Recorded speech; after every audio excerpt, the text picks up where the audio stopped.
저와 함께 창세기 아브라함의 생에 대해서 함께 살펴보겠습니다.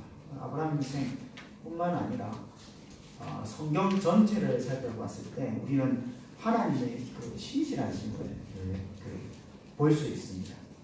하나님께서는 그 언약이 신실하셔서 그가 스스로 이 언약을 이루시기 위해서 그 백성들 가운데 얼마나 많은 은혜를 베풀고 계시고 또 하나님의 역사를 이루어 가신지를 우리는 성경 곳곳에서 발견할 수 있습니다. 참 재밌는 것은 무엇이냐면 하나님께서 이와 같이 신실하신데 하나님의 백성, 사람은 또 다른 방향으로 신실합니다. 하나님께서 계속 언약을 성취하시고 믿음이 연약한 그의 백성들을 돕는다면 사람은 이 끝없는 하나님의 은혜 앞에서도 끝없이 하나님의 언약을 불신하는데 굉장히 신실합니다. 한 번, 두 번 하나님의 은혜를 체험함으로써 이제는 완전히 하나님의 역사가 내 몸에 또 배어서 하나님 앞에 나의 인생을 의탁할 것 같이 보이지만은 여전히 인간은 교만합니다. 그래서 그 마음 가운데 하나님의 약속에 신실한 하나님의 약속을 의탁하기보다는 항상 다른 것에 내 마음에 빼앗겨 합니다. 우리가 계속 살펴보고 있는 아브라함 생도 마찬가지입니다. 하나님께서 늘 아브라함 앞에서 언약을 성취하시기에 전능하신 하나님이심을 보여주고 있지만 여전히 하나님의 약속을 의심하고 또 하나님께 모든 것을 맡기고 의탁하기보다는 인간적인 방법으로 하나님의 약속을 이루고자 시시탄탄 노력하고 있습니다. 그래서 오늘 함께 살펴보았던 창세기 16장의 말씀 가운데 먼저 드러난 것은 무엇이냐면 하나님의 백성들이 얼마나 연약한 자들이며 얼마나 죄에 쉽게 넘어지는가를 먼저 보여주고 있습니다. 오늘 본문에서 하나님의 약속을 의심하게 만들었던 원인을 제공한 자는 바로 아브라함의 아내 사레입니다. 지금은 사레죠. 그리고 아브라함은 사라의 이 말에 동조하는 동조라고 좀 등장하고 있습니다. 사라의 의심은 16장 1절에서 언급한 것 같이 사라의 불임으로 말미암은 것입니다. 비록 15장에서 하나님께서는 아브라함에게 자신의 몸에서 후사가 날 것이다 라고 하나님께서 아브라함에게 말씀하고 언약을 체결하였지만은 여기에 대한 사라의 의심은 계속되고 있는 것입니다. 이제 오늘 보면 16장 2절에 보면 사라가 말하기를 여호와께서 내 출산을 허락하지 않으셨다라고 말하고 있습니다. 여기는 두 가지 의미가 내포되어 있습니다. 첫 번째는 모든 그 인간의 생사가 하나님께 있음을 말하는 것이고 두 번째는 이 생명의 주관자 되신 하나님께서 나에게 출산을 허락하지 않았다라는 이 말이 이 두 개 다 포함되어 있는 것입니다. 분명 하나님께서 아브라함의 후사를 통하여 자손을 얻을 것이다 라고 약속을 받았지만 사라는 이 하나님의 섭리를 기다리지 못하고 불신하였던 것입니다. 이에 사라는 결국 자신의 방법으로 자신의 여종 하갈을 통하여서 아브라함의 후손을 보고자 했던 것입니다. 사라는 불임의 문제를 불신앙의 방법으로 이렇게 제안했고 아브라함은 이런 사라의 제안에 동조하는 동조자로 지금 등장하고 있는 것입니다. 이와 같은 모습은 과거에 비슷한 예가 있었습니다. 바로 아담과 하와의 범죄 행태가 굉장히 흡사하게 묘사되고 있습니다. 오늘 16장 2절에서 아브라함이 사라의 말을 들으니라 라는데 이 들으니라라는 단어가 샤마레콜이라는 단어입니다. 이 단어는 창세기 오직 두 군데 등장하는데 오늘 보면 16장 2절과 창세기 3장 17절에 등장합니다. 바로 아담이 하와의 말을 들을 때 내가 내 아내의 말을 듣고 라는 이 문장에서 이 레콜이라는 단어가 동일하게 등장하고 있습니다. 아담과 아브람 둘 다 모두 아내의 말을 듣는 동조자로 등장하고 있습니다. 언약의 중보자인 아담이 그의 백성 하와가 제공하고 있는 선악을 알게 하는 과실을 따먹었던 것 같이 언약의 중보자인 아브라함이 그의 백성 사라가 제공하는 하갈에게 들어가고 있는 것입니다. 이 둘 다 하나님의 언약의 중보자로서 하나님의 언약의 신실함과 그를 신뢰하고 다스리고 가르쳐야 되는데, 이들은 오히려 하나님의 음성을 듣기보다는 자신의 백성 아내의 음성을 더욱 신뢰함으로 죄의 동조자의 모습으로 지금 옆에 서 있는 것입니다. 두 사건 다 인간의 죄의 모습을 보여주는 것이고, 두 사건 다 모두 언약의 중보자의 연약함을 보여주고 있는 것입니다. 또 오늘 보면 그 창세기 16장에서는 연약한 하나님의 백성이 죄로 넘어가 서로 상처가 되고 상처를 주는 존재가 되어서 하나님의 약속을 이루기보다는 참혹한 결과를 생산함을 오늘 보여주고 있습니다. 아브라함은 사라의 그 제안대로 하갈에 들어갔고, 놀랍게도 이 85세의 아브라함은 당장에 하갈에게서 자손을 잉태하여 줍니다. 창세기 16장 4절에 아브라함이 하갈과 동침하였더니 하갈이 임신하매 그가 자기의 임신함을 알고 그의 여주인을 멸시한지라.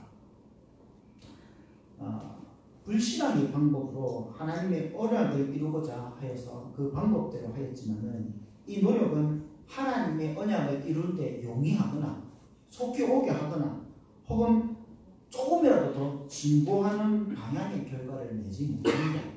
오히려 하나님의 언약을 이루는 것을 막거나 자신의 올무가 되어 스스로 괴롭히는 일들을 만들고 마는 것입니다. 믿음에 연약한 자들은 믿음에 연약한 사라의 불신앙의 행동은 하나님의 언약을 이루는 것이 아니라 스스로 결국 상처와 아픔을 겪는 결과를 도출했던 것입니다. 먼저는 사라가 상처를 받습니다. 사라는 자신의 주도권을 잡고 문제를 해결하고자 하갈을 주었지만 이 때문에 그녀는 자신의 종으로부터 멸시를 당해야 했습니다. 16장 4절에 보면 그가 자기의 임신함을 알고 그 여주인을 멸시한지라고 되어 있습니다. 여기서 나오는 멸시라는 단어가 카라를 하는데, 창세기 12장 3절에서 하나님께서 하나님의 언약을 아브라함에게 드렸을 때 너를 저주하는 자에게 내가 저주를 주겠다라고 할 때 이 저주가 바로 이 카라라는 단어입니다. 마치 사라가 12장에서 바로를 취하였기 때문에 수치를 당한 것과 같이 아브라함이 하갈을 취하였기 때문에 이 수치를 당한 것처럼 표현하고 있는 것입니다. 여기에 상처받는 사람은 사라뿐만 아닙니다. 오늘 많은 부분을 차지하고 있는 사라의 여종 하갈도 역시 상처를 받고 있습니다. 하갈은 비록 아브라함부터 임신하여 자손을 생성하였지만은 그렇다고 해서 하갈이 아브라함의 부인이 된 것은 아닙니다. 당시의 문화 속에서 여주인이 자식을 얻기 위하여 여종을 남편에게 줬을지라도 그 여주인과 여종의 주종관계는 변하지 않습니다. 이걸 알 수 있는 것이 이제 야곱의 일화 가운데 보면 이걸 충분히 알 수 있습니다. 레아와 라헬이 남편에게 여종을 주었지만 그 주종의 관계는 변하지 않습니다. 레아와 라헬 종들은 야곱의 자손들을 낳았지만은 그 자손들이 그 여종들의 자녀로 표현되지 않고 바로 그 여종의 주인 레아와 라헬의 아들들로 취급되고 있습니다. 그리고 레아 라헬의 여종들이 야곱의 아내로 살아가는 것이 아니라 레아와 라헬이 여전히 정상적으로 야곱의 아내로 또 부부로 살아가고 있는 것을 보면 이를 충분히 알 수 있습니다. 이런 맥락 속에서 자신의 주인을 대신하여 아브라함의 자손을 낳았지만은 하갈은 마치 자신이 사라의 자리를 대신할 수 있는 자처럼 행동하지만 그렇지 않습니다. 그럼에도 불구하고 자신의 여주인을 멸시하는 이 수치를 안겨주는 것은 바로 사라의 하갈의 정상적인 행동이라고 말할 수 없는 것입니다. 더군다나 더 고민하시는 것은 무엇이냐면 이 사라와 아브라함의 두 관계, 또 이 자손을 낳는다는 것은 단순히 불임의 가정 가운데 아기를 낳는 문제가 아닙니다. 우리가 알고 있는 것이 거룩한 계보의 씨를 이어가는 그러한 작업을 하고 있는 것입니다. 하나님의 언약의 계보, 즉 거룩한 씨를 이어갈 자는 바로 아브라함과 그의 아내 사라입니다. 비록 하갈이 지금은 아브라함에게 임신하여 자녀를 가졌지만 그렇다고 해서 이 하갈이 하나님의 구속의 역사 속에서 거룩한 씨를 생산할 그 여자가 되는 것은 아닙니다. 하나님 앞에서 우리가 무언가를 하였기 때문에 하나님께서 기뻐하셔서 우리를 사용하시는 도구로 쓰는 것이 아니라 하나님께서는 하나님이 기뻐하는 자를 통하여 그 역사를 이루어 가시는 것입니다. 하갈은 교만해서 마치 자기가 주인이 된 거냐, 마치 자기가 그 아브라함의 그 아내가 된 거냐, 혹은 마치 자신이 언약의 거룩한 씨를 이어갈 여자인 양 행세를 하고 그 주인을 지금 수치를 당하게 하고 있지만 이는 하나님 앞에서 결코 온전한 행동이라고 말할 수 없습니다. 이와 같이 하나님의 약속을 이어갈 자들을 수치를 안겨주는 행동은 바로 하나님 앞에 어쩌면 심판을 받아야 할 죄의 행동일 것입니다. 이런 멸시는 결국 사라의 분노로 이어져야 됩니다. 그녀의 분노를 잘할 수 있는 것은 16장 5절에 나오는 말씀을 통하여 사라가 이 아브라함에 쏟아내는 원망의 말 속에서 충분히 알 수 있습니다. 16장 5절을 보면 사라가 아브라함에게 이르되 내가 받은 모욕은 당신이 받아야 옳도다. 내가 나의 여종을 당신의 품에 두었거늘 그가 자신의 임신함을 알고 나를 멸시하니 당신과 나 사이에 여호와께서 판단하시기 원한다. 제가 차분히 읽었지만 이걸 쏟아놓을 때 이 사라의 억지는 가히 상상이 됩니다. 그렇지 않겠습니까? 오늘 5절에 보면 멸시라는 말을 쓰고 있습니다. 하마스라는 단어인데 다른 표현을 하면 포악 혹은 폭거, 폭력이라는 단어입니다. 이 말의 뉘앙스는 어떤 뉘앙스냐면 그 홍수를 초래한 인류의 죄를 갖춰서 살릴 때 이 하마스 단어를 사용하고 있습니다.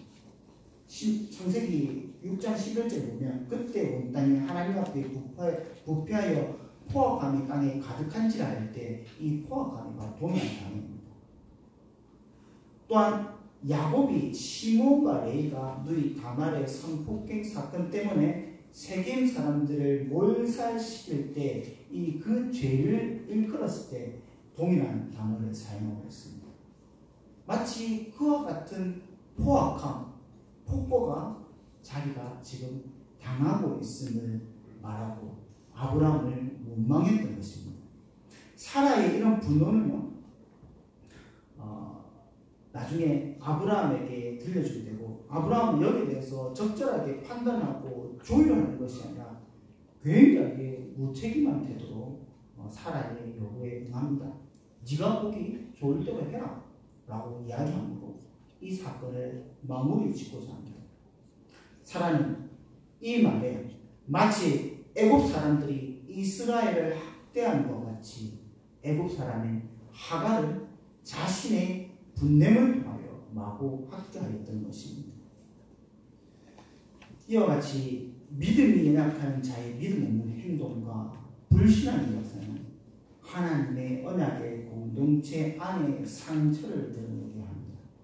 또한 동일한 믿음이 연약한 우리의 모습을 여과 없이 드러나게 하므로 우리가 주님 앞에서 얼마나 연약하고 부끄러운 자인지를 알게 만드는 것입니다. 그럼에도 사람은 자신이 하나님 앞에 불신앙의 모습을 행하였고 이 모든 것이 그 결과임에도 불구하고 하나님의 판단을 겁없이 당당하게 요구하고 있는 것입니다. 하나님께서 이 모든 것을 판단하게 요구하고 있는 것입니다. 이는 그가 얼마나 하나님께 믿음이 연약한 자인지 잘 알지 못하기 때문에 이와 같은 요구를 하고 있는 것입니다.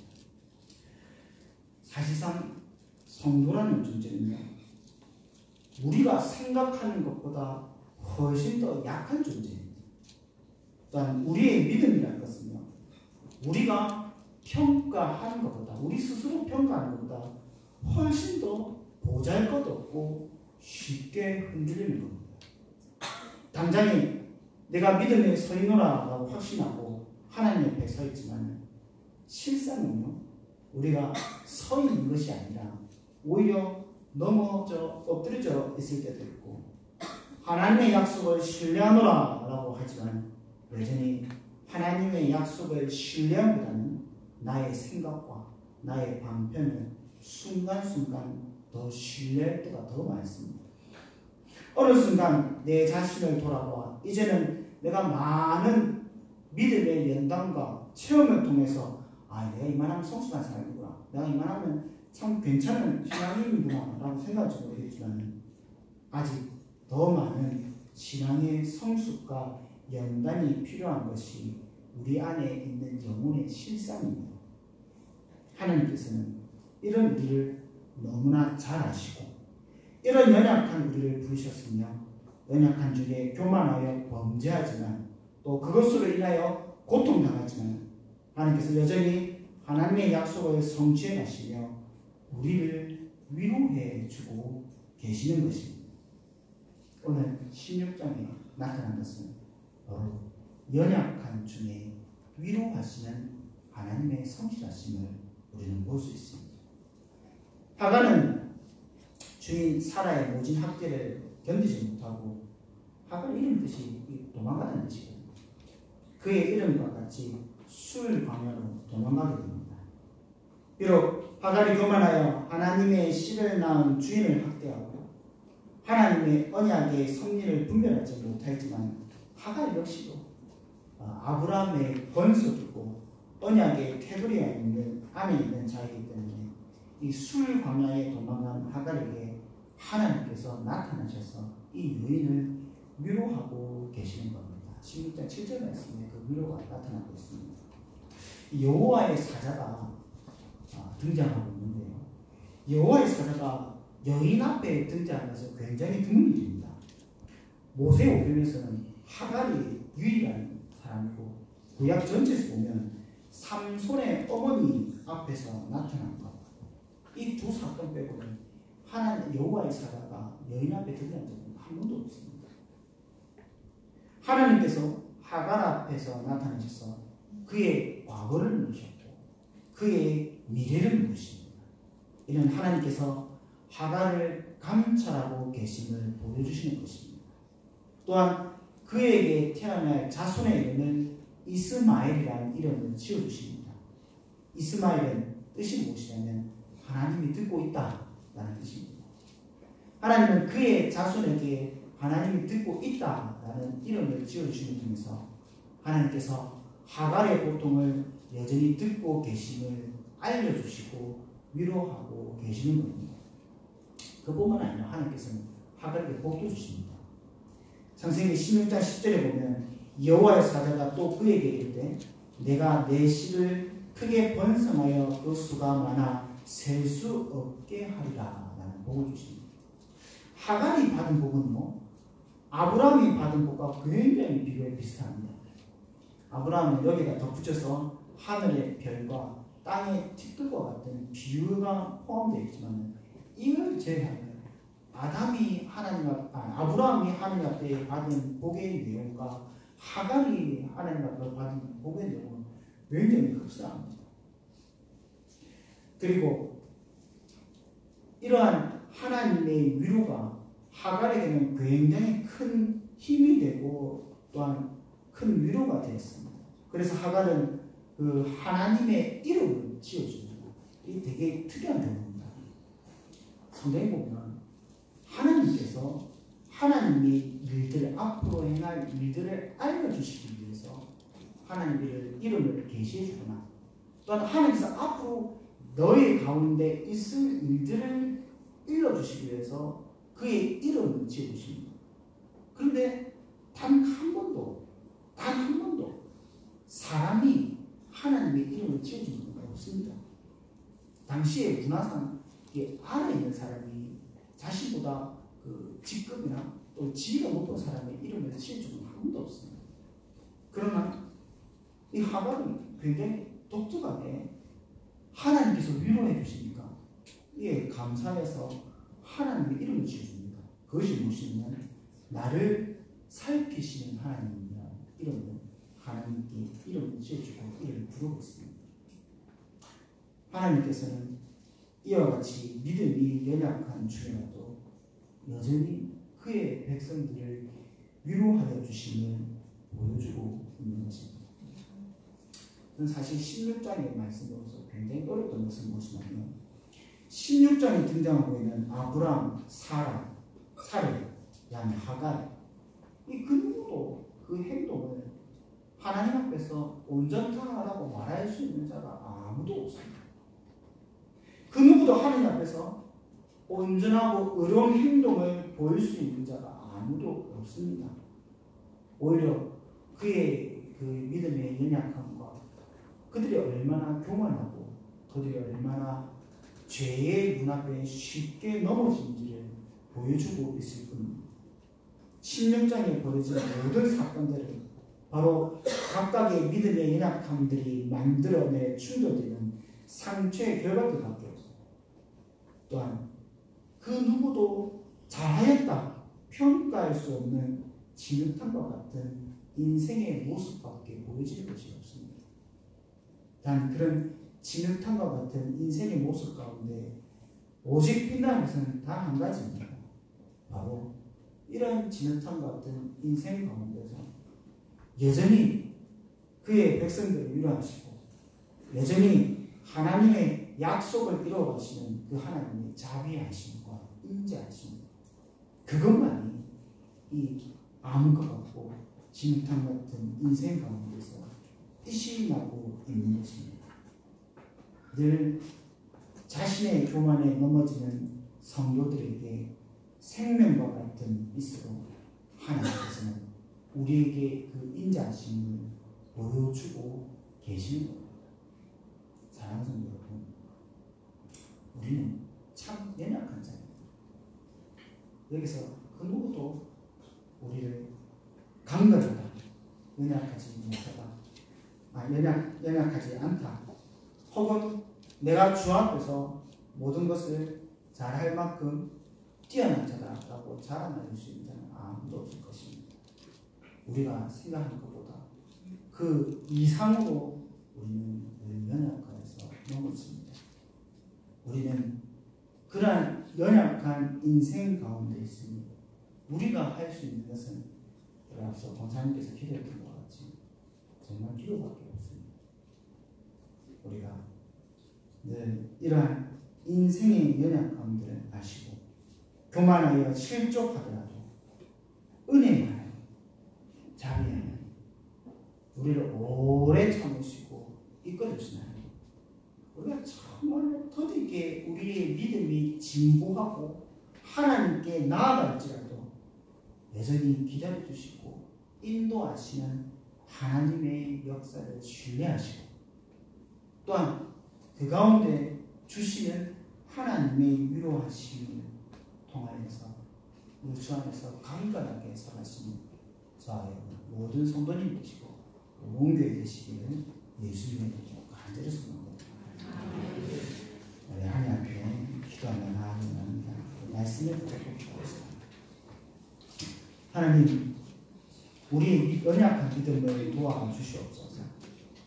우리는 어리석고 교만한 마음을 가지고 있기에 하나님의 연단을 통해서도 잘 깨닫지 못합니다.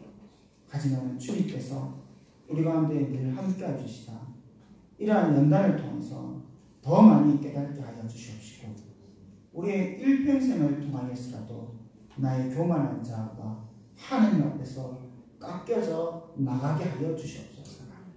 그리하여 우리의 삶이 하나님께로부터 멀어지는 것이 아니라 비록 더딜지라도 비록 우리가 너무나도 느릴지라도 하나님의 뜻 가운데 조금씩 더 가까이 갈 수 있는 믿음의 훈련을 받게 하여 주시고 겸손한 자가 되게 하여 주시옵소서.